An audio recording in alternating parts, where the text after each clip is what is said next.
베스티언이라고 하는 생물학자가 있습니다. 한 번은 이분이 작은 나뭇가지나 또는 덤불 속에 집을 짓고 사는 어떤 거미류에 대해서 관찰을 하고 있었는데, 이 관찰을 하다 보니까는 매우 흥미로운 사실 하나를 발견하게 되었습니다. 이 거미에게는 놀라운 능력이 있는데, 새끼 거미들이 이리저리 다니다가 조금이라도 위험한 일이 생기게 되면 새끼들이 깜짝 놀라게 되는데, 그러면 어느 순간인가 어미가 쏜살같이 달려와서 그 위험에 처해 있는 새끼를 보호해 준다라는 겁니다. 도대체 어떻게 새끼들이 동요를 하면 이렇게 금방 알아차릴 수 있을까? 그래서 몹시 궁금해서 유심히 관찰을 하게 됩니다. 처음에는 이 거미의 귀가 발달했는가, 아니면 이 거미의 눈이 발달했나 싶어서 자세히 관찰을 해 보았더니, 그게 아니라 이 거미는 아주 독특한 방법으로 새끼를 돌보고 있더라는 것입니다. 각 새끼 거미들에게는 아주 작은 비단줄 같은 거미줄이 붙어 있는데, 이 거미줄이 다 어미 몸과 연결이 되어 있다는 겁니다. 그래서 새끼들이 적들의 위협을 받아서 몸을 심하게 움직이게 되면 줄이 팽팽해지게 되고, 그러면 어미가 즉시 새끼를 보호하러 달려올 수가 있었다는 겁니다. 그러니 그 가는 줄을 통하여 어미 거미와 새끼 거미가 서로 연결이 되어 있었던 겁니다. 근데 오늘 요한복음 15장에 보게 되면 주님과 우리 사이에는 이 가느다란 비단줄 정도가 아니라 아예 주님이 내 안에, 내가 주님 안에 붙어 있다, 하나이다, 그렇게 말씀하고 있습니다. 그렇게 우리가 주님 안에 거하여 주님 안에 붙어 있으면 많은 열매를 맺게 된다, 그 말씀에 대해서 우리가 지난번에 살펴보았습니다. 하지만 주님 안에 거하지 않고 주님 안에 붙어 있지 않게 되면 열매를 맺지 못하기 때문에 결국 불에 던져질 것이다, 그렇게 예수님이 경고하셨습니다. 그러면서 주님은 오늘 본문에서 너희가 내 안에 거하고 내 말이 너희 안에 거하면, 또 이렇게 말씀하고 있습니다. 주님의 말씀이 제자들 안에 거해야 된다, 그렇게 말씀을 하는 겁니다. 이 말씀은 앞서 주님께서 하신 포도나무 가지가 포도나무에 붙어 있어야 한다는 말을 좀 더 구체적으로 표현하신 말씀입니다.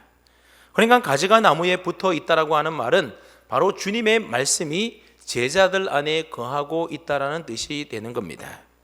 주님의 말씀이 제자들 안에 계속해서 살아서 있다라고 하는 겁니다. 예수님이 십자가에 못 박혀 돌아가신다 하더라도 주님의 모든 말씀들이 없어지고 사라지는 것이 아니라 계속해서 그 말씀이 제자들 속에 살아있을 때에 그들은 계속해서 주님 안에 거하는 것이고, 결국 가지가 나무에 붙어 있는 것과 똑같이 된다라고 하는 겁니다. 예수님께서는 이제 조금 후면 십자가에 못 박혀 죽으셔야만 하는 것입니다. 제자들과 더 함께 있을 시간이 별로 없는 겁니다. 그래서 주님은 마지막 고별 설교를 통해서 제자들에게 부탁하신 말씀이 바로 이것이었습니다. 예수님께서 마지막으로 제자들에게 가르치고 싶었던 말, 하고 싶었던 말이 얼마나 많이 있었겠습니까? 그런데 포도나무 비유를 통해 이 말씀을 하신 것은, 이 말씀이 그만큼 제자들에게 있어서 중요한 말씀이기 때문에 예수님은 제자들에게 이 말씀을 하고 계시는 겁니다. 주님은 자신이 죽어도, 또 자신이 제자들 곁을 떠나서 아버지께로 간다 하더라도 주님의 말씀이 제자들 안에 살아있기를 간절히 바라셨습니다. 왜냐하면 그래야 제자들이 주님 안에 있고 주님이 제자들 안에 있게 되고, 그래야 제자들이 많은 열매를 맺기 때문에 그렇습니다. 마치 주님이 그들과 함께 계시는 것처럼 그들이 주님의 말씀을 붙들고 있기를 예수님은 간절히 바라셨던 겁니다. 여러분, 우리 주님께서는 제자들을 향하여 자신을 잡으려 오는 원수들로부터 자신을 지켜달라, 그렇게 제자들에게 부탁하지 않으셨습니다. 또 주님이 십자가에 달리실 때에 옆에 있어 달라, 그렇게 부탁한 것도 아닙니다. 내가 잡혀갈 때 나를 떠나지 않는다면 내가 그 은혜를 잊지 않고 나중에 너희에게 많은 복을 주겠다, 그렇게 말씀하신 것도 아닙니다. 오직 주님의 말씀이 그들 가운데 있게 하라고 간곡하게 지금 예수님이 제자들에게 부탁하고 있는 겁니다. 주님의 그 말씀이 그들 가운데 살아있기만 한다면, 다시 말해서 그들이 주님의 말씀만 붙든다고 한다면 그들에게는 놀라운 열매가 맺힐 것이며 그들이 구하는 모든 것이 다 이루어지게 될 것이다. 예수님은 제자들에게 그렇게 말씀하고 계십니다. 우리 주님은 그의 제자들이 오직 주님의 말씀만 붙들기를 간절히 바라셨던 겁니다. 그렇게 주님의 말씀을 붙들고 그 말씀 안에 살게 되면 풍성한 열매가 분명히 맺힐 것이다 약속해 주고 있습니다. 여러분, 이것은 예수님이 오늘 저와 여러분들에게도 요구하고 계시는 것입니다. 여러분, 우리는 오늘 이 시대의 주님의 제자들이지 않습니까? 주님은 우리에게 많은 열정이나 헌신을 결코 요구하는 것이 아닙니다. 또 가난한 자를 구제하기 위하여 너의 재산을 다 바치라 그렇게 우리에게 요구하고 계신 것도 아닙니다. 또한 이 세상에 있는 모든 악의 세력을 뿌리 뽑기 위하여 악의 세력과 싸우라고 말씀하고 계시는 것도 아닙니다. 오직 우리 안에 주님의 말씀이 거하여 그 말씀이 우리 속에 역사하여 우리로 하여금 열매 맺기를 간절히 바라고 계신다라는 겁니다. 그러기만 하면 우리에게는 상상할 수 없는 열매가 맺힐 것이라는 겁니다. 그렇다면 주님의 말씀이 우리 안에 거한다라고 하는 것은 도대체 어떤 것을 말하는 것이겠습니까? 사실 요즘에는 어떤 사람의 말이 우리 안에 거한다 그런 표현의 말을 우리가 잘 사용하지는 않습니다. 그러다 보니 이 말씀이 무슨 말인지 잘 이해가 가지 않는 것이 사실입니다. 내 말을 기억하라든지 내가 한 약속을 잊지 말라라 그런 말들은 우리가 주로 사용하게 되지만 내 말이 너희 안에 거하게 하라 라는 식의 표현은 오늘날 우리가 전혀 사용하지 않는 말입니다. 여러분, 이것이 바로 성경이 우리에게 어렵게 느껴지는 이유이기도 합니다. 그 시대 사람들에게는 쉽게 이해될 수 있었던 말들도 우리에게는 때로는 아주 생소하게 느껴지기도 한다라는 겁니다. 주님의 말씀이 너희 안에 거한다라고 하는 말은 주님의 가르침에서 떠나지 않는다 그런 의미의 말인 것입니다. 예수님께서 십자가에 못 박혀 죽게 되실 것이겠지만 그러나 제자들이 흩어지지 않고 계속해서 주님의 가르침과 그 말씀을 붙들고 따라간다라고 한다면 주님의 말씀이 그들 안에 계속해서 거하고 있는 것이 되는 겁니다. 예레미야 35장에 보게 되면 레갑 족속의 이야기가 나오게 됩니다. 이 레갑 족속은 유목민들인데 모세의 장인이었던 이드로의 후손이다 그렇게 추정을 하고 있습니다. 이들 조상 중에 요나답이라고 하는 사람이 있었습니다. 이 사람이 후손들에게 명하기를 앞으로는 포도주를 마시지 말고 집도 짓지도 말고 한평생 유목 생활을 하라 그런 말을 후손들에게 남겼습니다. 그랬더니 그 후손들이 수백 년이 지난 후에도 그 말씀을 그대로 지키고 있더라는 겁니다. 그래서 예레미야가 그들 앞에서 포도주를 대접에 가득 담아서 그들에게 주었음에도 불구하고 그들이 아무도 그것을 마시려고 하지 않았다는 겁니다. 지금 레갑이나 요나답이 살아있는 것이 아니었고 그들의 아버지나 할아버지도 아닌 아주 오래된 고대의 조상들에 불과하다라는 겁니다. 그러니 그 말을 어긴다고 누구 하나 말할 사람이 없음에도 불구하고 이 레갑 족속들은 그 말씀들을 존중해서 여전히 지금까지 지키고 있었다라는 겁니다. 여러분, 말씀이 그 안에 거한다라고 하는 것은 바로 이런 것이라는 겁니다. 그 다음에 예수님께서는 지금 제자들을 향하여 주님의 어떤 말씀 안에 거하라고 어떤 말씀을 붙들고 그 말씀 지키며 순종하며 살라라고 말씀하고 계십니까? 그래서 바로 그 이후에 나오는 말씀을 볼 때에 서로 사랑하라고 하시는 예수님의 계명, 예수님의 말씀을 지키며 그 말씀 붙들고 살라라고 예수님이 말씀하고 계십니다. 여러분, 서로 사랑하라고 하는 말씀은 예수님의 고별 설교의 가장 핵심되는 주제 가운데 하나가 바로 너희는 서로 사랑하라고 하는 예수님의 말씀입니다.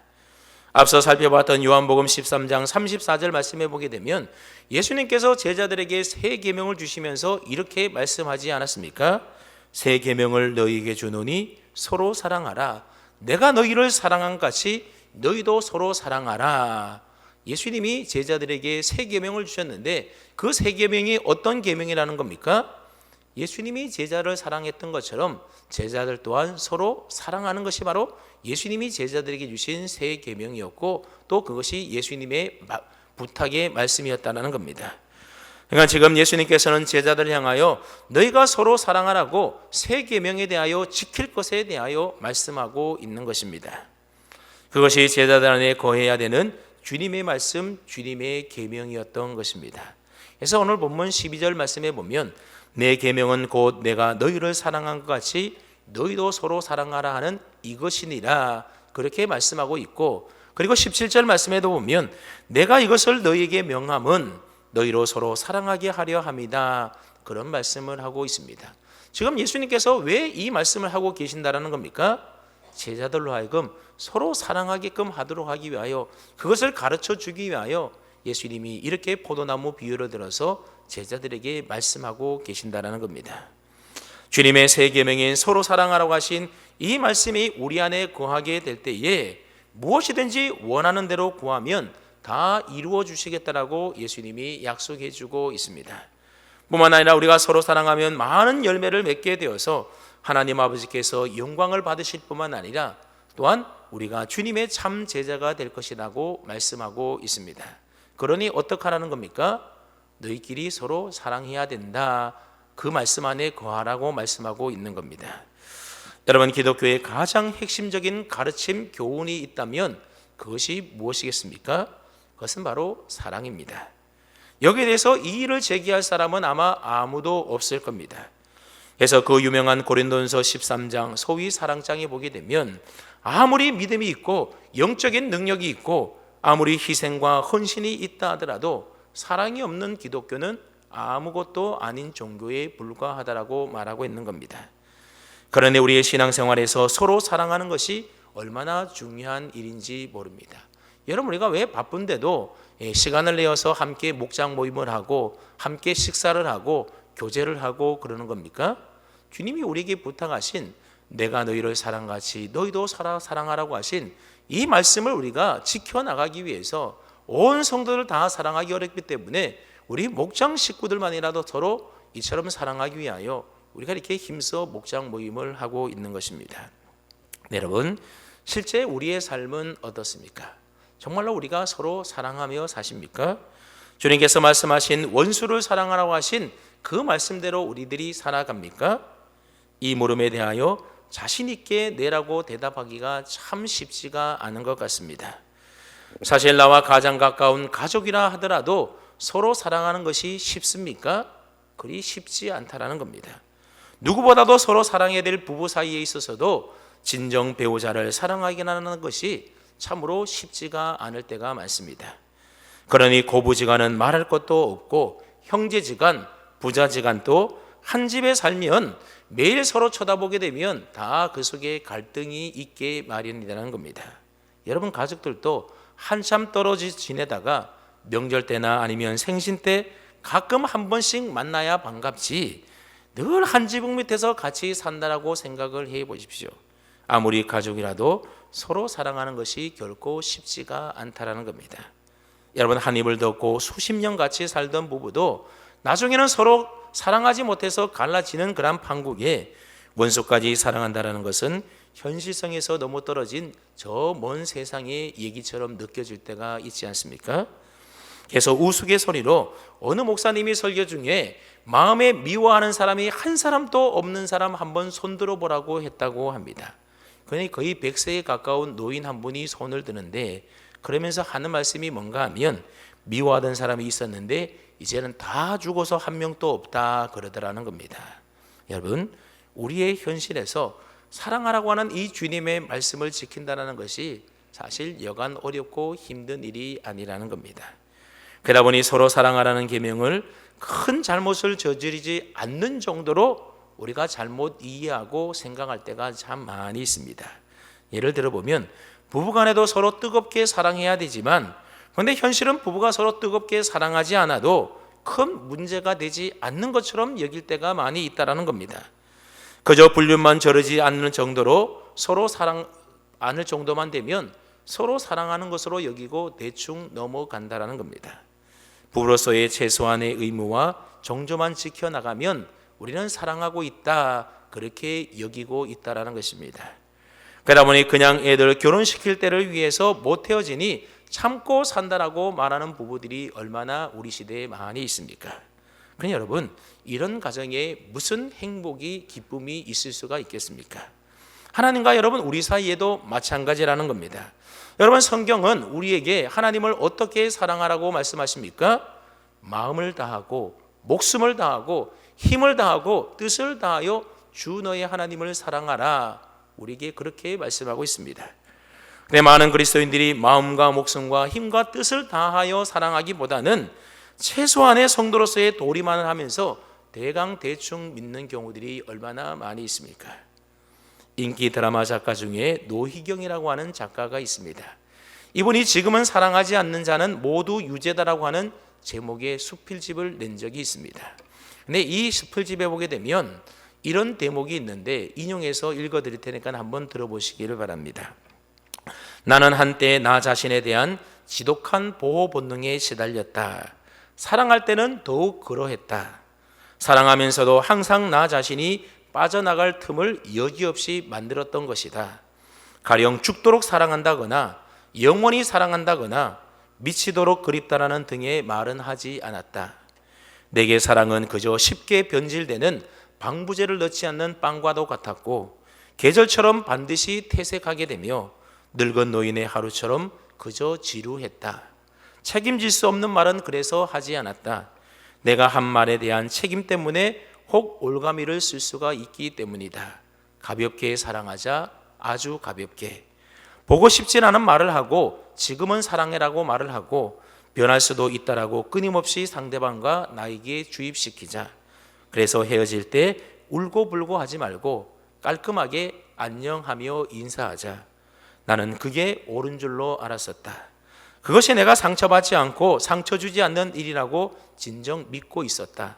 그러던 어느 날 문득 드는 생각이 너 그리 살아서 정말 행복하니? 그러나 나는 행복하지 않았다. 죽도록 사랑하지 않았기에 살 만큼 사랑했고 영원한 사랑을 믿지 않았기에 언제나 당장 사랑이 끝나버렸다. 내가 미치도록 그리워하지 않았기에 아무도 나를 미치게 보고 싶어 하지 않았다. 그래서 나는 행복하지 않았다. 사랑은 내가 먼저 다 주지 않으면 아무것도 내게 주지 않았다. 내가 상처받을까 봐 두려워서 사랑을 주지 않으니까 내 삶이 행복하지 않았다. 그리고 그렇게 사는 것이 참되게 사는 것이 아니라는 사실을 이제야 비로소 깨달았다. 이런 내용의 수필입니다. 저는 이 글을 읽으면서 오늘 우리 시대 사람들이 하나님을 사랑하는 마음이 꼭 이렇지 않을까 그런 생각이 들었습니다. 나는 왜 하나님을 뜨겁게 사랑합니까? 그렇게 고백하지 못하는 것이겠습니까? 상대방 하나님을 전적으로 신뢰하지 못하기 때문인 것입니다. 나는 왜 하나님을 미치도록 사랑합니다. 그렇게 고백하지 못하는 겁니까? 방부제에 넣지 않는 빵처럼 쉽게 부패하는 정도로만 내가 사랑하고 있기 때문에 그렇습니다. 그래서 주일날 교회에 와서 예배 드릴 때 단 한 번 주님 사랑해요 하다가 일주일 내내 그 사랑하는 주님을 까마득히 잊고 산다라는 겁니다. 더욱이 주님을 사랑하면서도 나 자신이 빠져나갈 틈을 늘 만들어 놓지 않습니까? 책임질 수 있는 말을 하지 않는다라는 명분으로 언제나 처리할 수 있도록 가벼운 사랑의 고백만 하나님께 하게 됩니다. 괜히 진하게 사랑을 고백했다가 하나님이 너 모든 것 다 바쳐라, 저 오지 아프리카로 가라 하시면 큰일 날 것 같아서 그저 적당한 거리를 두면서 언제든지 빠져나갈 구멍을 준비해 두고 주님을 사랑하고 있지는 않습니까? 그래서 보면 작은 교회 가면 이것저것 많은 일들 주님의 일 시킬까 봐 아무 부담 없이 주일 예배만 드릴 수 있는 예배 시설 잘 갖춘 큰 교회를 찾는 성도들이 오늘날 얼마나 많이 있는지 모릅니다.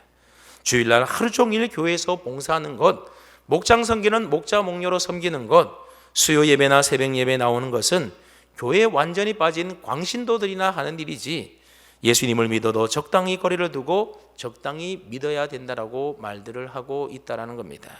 네, 여러분, 이런 것은 마음을 다하고 목숨을 다하고 뜻을 다하고 힘을 다해 하나님을 사랑하는 것이 아니라고 하는 겁니다.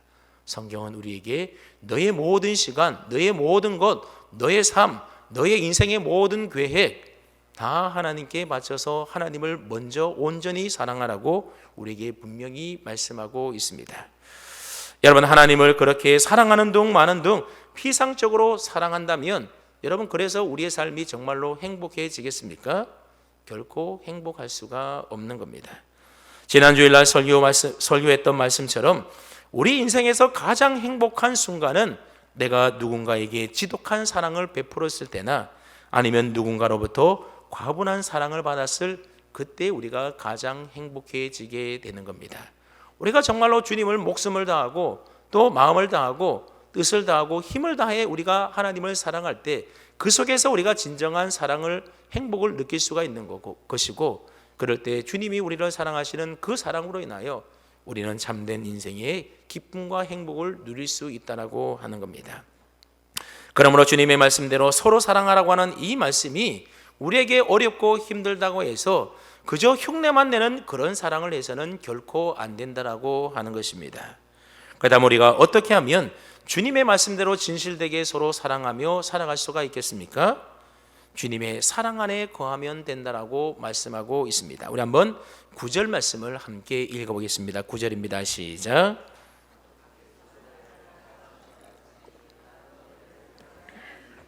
나의 사랑 안에 거하라.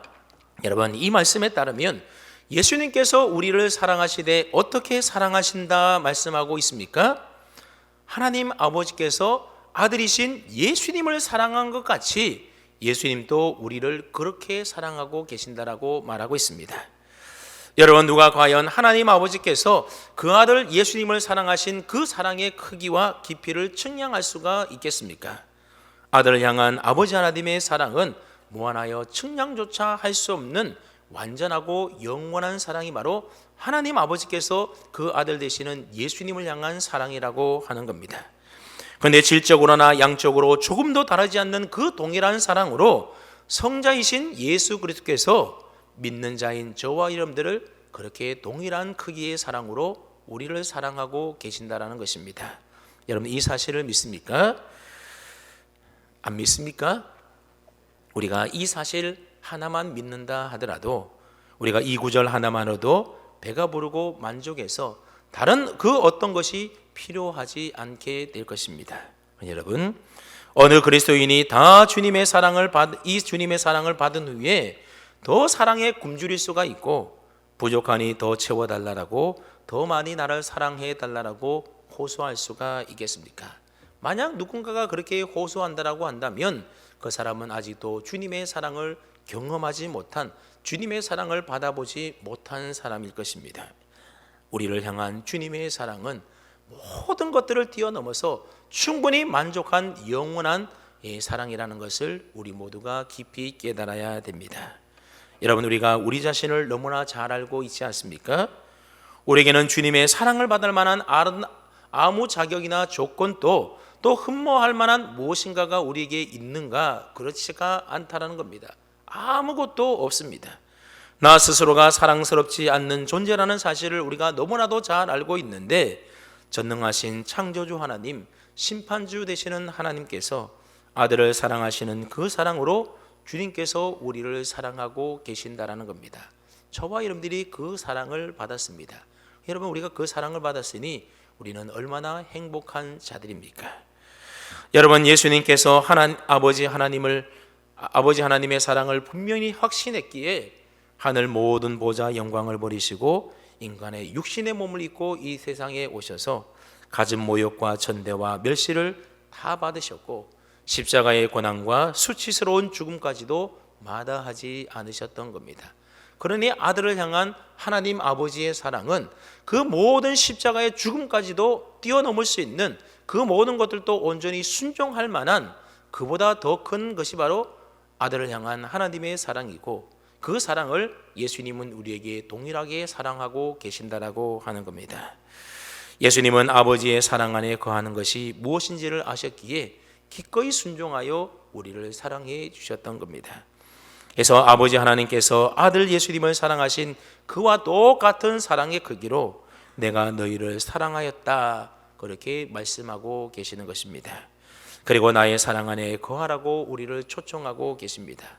그런데 문제가 있습니다. 우리가 어떻게 주님의 사랑 안에 거할 수가 있겠습니까? 10절 말씀을 보십시오. 내가 아버지의 계명을 지켜 그의 사랑 안에 거하는 것 같이 나도 내 계명을 지키면 내 사랑 안에 거하리라, 그런 말씀을 하고 있습니다. 먼저 예수님께서는 자신이 하나님 아버지의 계명을 지킴으로 하나님의 사랑 안에 거한다라고 말씀하고 있습니다. 여러분, 예수님의 이 말씀과 관련되는 성경 구절이 떠오르지 않습니까? 요한복음 8장 28절로 29절 말씀에 보게 되면, 또 내가 스스로 아무것도 하지 아니하고 오직 아버지께서 가르치신 대로 이런 것을 말할 줄도 알리라. 나를 보내신 이가 나와 함께 하시도다. 나는 항상 그가 기뻐하시는 일을 행함으로 나를 혼자 두지 아니하셨느니라. 무슨 말인가 하면, 예수님은 아무것도 예수님 스스로 말하거나 행동하지 않았다라는 겁니다. 항상 하나님 아버지가 기뻐하시는 그 말과 일을 행하심으로 하나님의 사랑 안에 거하셨다라고 하는 겁니다. 예수님께서는 하나님이 기뻐하시는 뜻대로 말하고 행하는 것을 계명을 지킨다라는 말로 표현하고 있습니다. 이와 같이 계명을 지키는 것이 바로 사랑 안에 거하는 비결이라고 가르쳐주고 있는 것입니다. 다시 말하면 순종이라는 겁니다. 즉, 내 맘대로 내 뜻대로가 아닌 주님의 뜻대로 순종하는 것이 바로 주님의 사랑 안에 거하는 비결이 되는 것입니다. 순종은 우리가 주님의 사랑 안에 지속적으로 거하게 되는 매우 중요한 조건이라는 것입니다.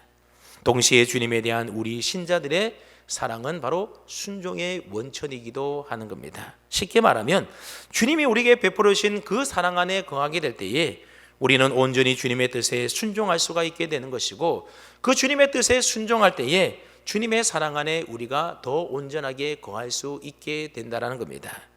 그러니 순종과 사랑은 도무지 끊어질 수 없는 서로 연결되어 있는 것입니다. 이것에 대해서는 이미 주님께서 14장에서 두 번에 거쳐서 우리에게 말씀하신 바 있습니다. 여러분, 요한복음 14장 15절 말씀을 한번 보십시오. 너희가 나를 사랑하면 무엇을 하라고 말씀하십니까? 나의 계명을 지키라. 사랑한다면 뭘 하라는 겁니까? 계명을 지켜라, 순종해라 말씀하고 있습니다. 그리고 14장 21절 말씀을 한번 또 보십시오. 나의 계명을 지키는 자라야 나를 사랑하는 자니 나를 사랑하는 자는 내 아버지께 사랑을 받을 것이요 나도 그를 사랑하여 그에게 나를 나타내리라 말씀하셨습니다. 어떤 사람이 예수님을 사랑하는 자라는 겁니까?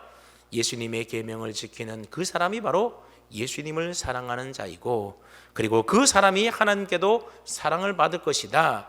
예수님이 그렇게 말씀하고 계시는 겁니다. 이처럼 주님의 사랑 안에 거하는 것과 주님의 계명에 순종하는 것은 서로 연결되어 있다는 겁니다. 내가 주님을 사랑합니다 하면서 주님의 계명에 순종하지 않는다라고 한다면 그 사람은 주님을 온전히 사랑하고 있는 것이 아닌 것입니다.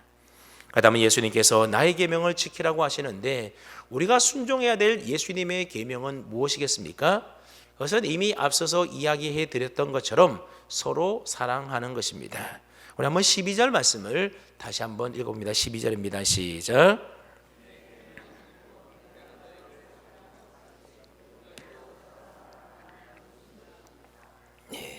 내 계명은 곧 내가 너희로 사랑한 것 같이 너희도 서로 사랑하라고 하는 이것이라고 하는 겁니다. 예수님이 제자들을 사랑한 것 같이 너희도 서로 사랑하는 것, 이것이 바로 예수님께서 제자들에게 가르쳐주신 세 계명인 것입니다. 그렇게 서로 사랑하는 것이 주님의 말씀이 우리 안에 거하는 것이고 주님의 사랑 안에 거하는 것이라는 겁니다. 정리해보면 하나님께서 아들을 사랑하신 그 사랑의 크기만큼 아들이신 예수님께서도 우리를 사랑해 주신다라는 겁니다. 우리가 주님의 그 사랑 안에 온전히 거하게 되면 주님께서 우리에게 주신 서로 사랑하라고 하는 계명에 순종하여 지킬 수가 있다라는 겁니다. 그렇게 사랑을 실천하여 주님을 기쁘시게 할 때에 우리는 더욱더 주님의 사랑 안에 온전하게 거하게 되는 겁니다. 그러면 우리는 더 진실된 마음으로 형제를 사랑하라고 하신 주님의 계명에 순종하게 되어 있는 겁니다. 사랑할 때 순종하게 되고 순종할 때 사랑 안에 거하게 된다, 그런 말입니다. 그렇게 날마다 주님의 계명에 순종함으로써 너희는 내 사랑 안에 더 깊이 들어오게 된다라고 예수님이 지금 제자들에게 말씀하고 계시는 것입니다. 그 다음에는 그렇게 우리가 주님의 사랑 안에 거하여 주님의 계명에 순종할 때에 얻게 되는 결과가 무엇이겠습니까? 몇 가지가 있는데 오늘은 시간 관계상 다 말씀드리기 어려워서 한 가지만 말씀드리도록 하고 나머지는 다음 시간에 말씀드리겠습니다. 우리가 예수님의 사랑 안에 온전히 거하게 되면 가장 먼저 예수님이 가지고 계시는, 누리시고 계시는 그 기쁨을 우리도 누릴 수 있게 된다라고 말씀하고 있습니다. 11절 말씀을 보십시오. 내가 이것을 너희에게 이름은 내 기쁨이 너희 안에 있어 너희 기쁨을 충만하게 하려 함이라 말씀하고 있습니다. 예수님께서 제자들 곁을 떠나시면서 마지막 고별 설교로 나의 사랑 안에 거하라, 나의 계명을 지켜 행하라, 서로 사랑하라고 말씀하신 이유가 무엇이라는 겁니까? 예수님에게 있는 기쁨을 제자들에게도 있게 해서 제자들로 하여금 기쁨을 충만하게 하려고 제자들의 삶을 행복하게 하기 위해서 이 말씀을 하고 계신다라는 겁니다.